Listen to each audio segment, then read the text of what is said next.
જય શ્રી કૃષ્ણ, જય પીઠળમાં અમારી રસોઈ ચેનલમાં આપનું હાર્દિક સ્વાગત છે અને અમે આવી ગયા છીએ તમારા માટે નવી રસોઈ લઈને। એટલે કે આજે આપણે બનાવવાની છે દાબેલી। તો દાબેલી બનાવવા માટે બટેટા બાફવા મૂકી દીધા છે અને ખજૂર અને ગોળની ચટણી તૈયાર કરવાની છે, તો એ પણ આપણે બાફી લીધી છે।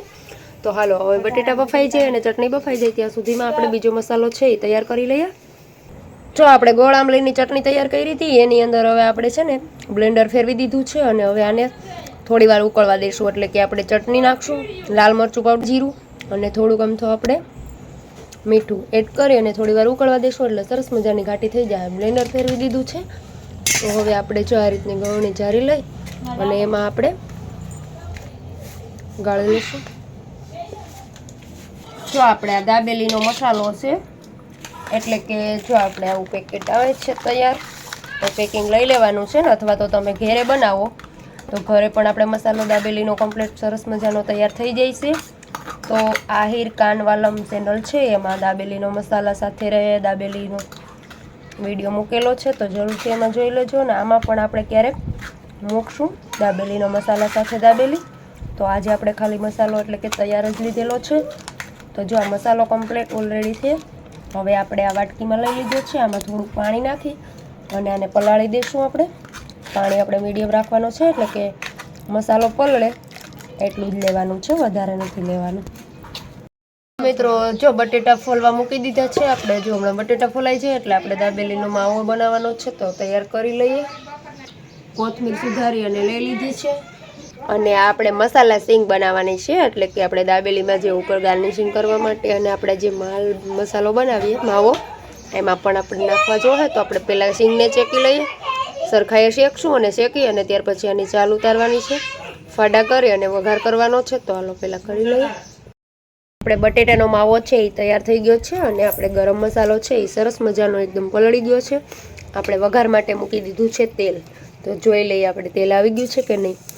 જો તેલ આવી ગયું છે તો થોડુંક અમથું આપણે એમાં જીરું નાખશું અને ત્યાર પછી આપણે આ મસાલાનું પાણી જે બનાવ્યું છે એ એડ કરવાનું છે। મસાલો આપણે એડ કરી દીધો છે એમાં।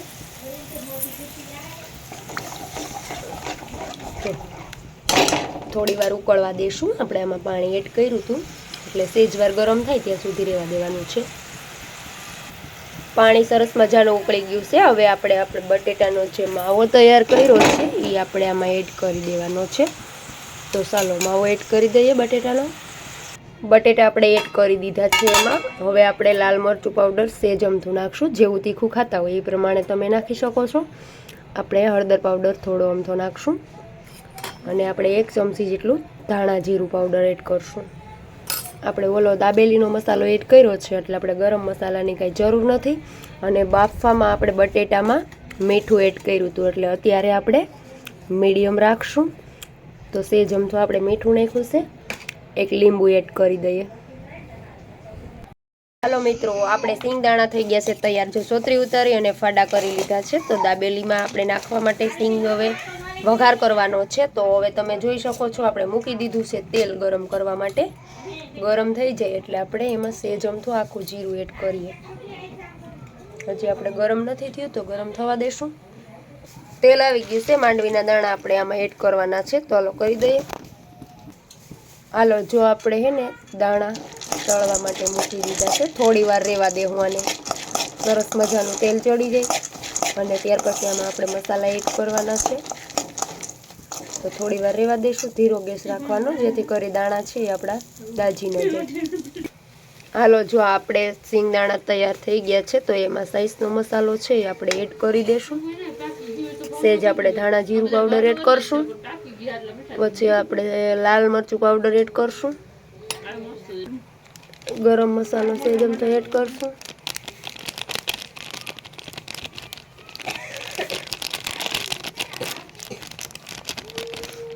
હંચર પાવડર।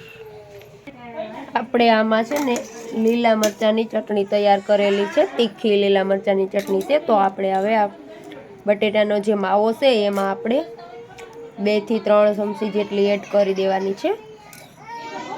થોડી અમથી આપણે કોથમીર એડ કરવાની છે, તો કોથમીર પણ એડ કરી દીધી છે।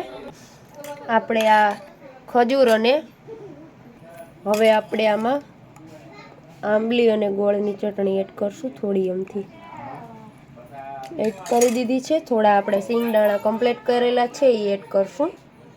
જો આપણે સિંગદાણા એડ કરેલા છે એ એડ કરી દઈશું. આપણે સિંગદાણા પણ એડ કરી લીધા છે. હવે આપણે બટેટાનો માવો છે એને મિક્સ કરી લઈએ. સરસ મજાનો મિક્સ થઈ જાય ત્યાર પછી આપણે આના દાબેલીના પાઉં છે એ તૈયાર કરવાના છે. હાલો મિત્રો, આપણે મસાલો જો કમ્પ્લીટ થઈ ગયો છે ને આપણે એક પ્લેટમાં ઠારી લીધો છે. તો હવે આપણે એમાં ગાર્નિશિંગ કરવા માટે સેવ એડ કરી દઈએ. તમે જોઈ શકો છો માંડવીના દાણા આપણે જે મસાલેદાર હતા એ એડ કરી દીધા છે. આ દ્રાક્ષ છે તો દ્રાક્ષને પણ આપણે એડ કરી દઈશું. જો આપણે દ્રાક્ષ છે એડ કરી દીધી છે. હવે આપણે લીલી ચટણી છે એ સેજમથી આપણે એડ કરવાની છે જરા જરા. પછી આપણે હજી બ્રેડમાં એટલે કે પાઉંમાં લગાવવાની જ છે, એટલે બહુ વધારે નથી લગાવવાની. હવે આપણે દાડમના દાણા ઉપરથી એડ કરી દઈએ અને ડૂટી ફૂટી તમારા ઘરમાં હોય તો તમે એડ કરજો, બહુ મસ્ત થાય. આપણે અત્યારે ડૂટી ફૂટી હાજરમાં નથી એટલે આપણે નથી એડ કરતા, પણ ડૂટી ફૂટી હોય ને તો દાબેલીમાં સરસ અને મસ્ત લાગે અને બધાને ભાવે જ તે. તો જરૂરથી એડ કરજો તમે પણ. અને અમારા દાબેલીની રેસીપી તમને કેવી લાગી જરૂરથી મિત્રો અમને કોમેન્ટમાં બતાવજો. જો હવે આપણે હે ને મસાલો તૈયાર થઈ ગયો છે સરસ મજાનો. સેજમથી આપણે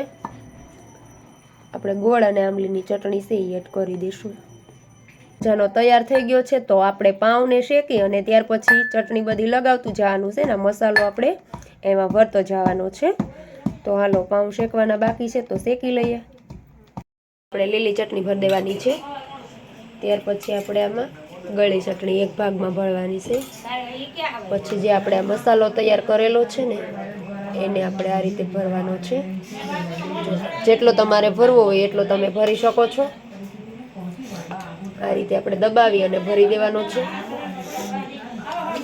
એમાં પછી આપણે સેવ એડ કરશું, એડ કરશું અને આ માંડવીના દાણા. જો આ રીતે આપણે લોઢીમાં પાઉંને શેકવાના છે, એટલે કે દાબેલીને શેકવાની છે. જેવા તમારે કડક ખાવા હોય એ પ્રમાણે રાખવાના. ગેસ રાખવાનો છે મીડિયમ, એટલે સરસ મજાના શેકાઈ જાય આપણી દાબેલી.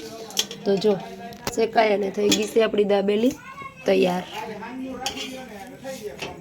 તો અમારે આ વિડીયો દાબેલીની રેસીપી તમને કેવી લાગી મિત્રો જરૂરથી અમને કોમેન્ટમાં બતાવજો. અને નવો વિડીયો લઈને આવીએ ત્યાં સુધી આવજો.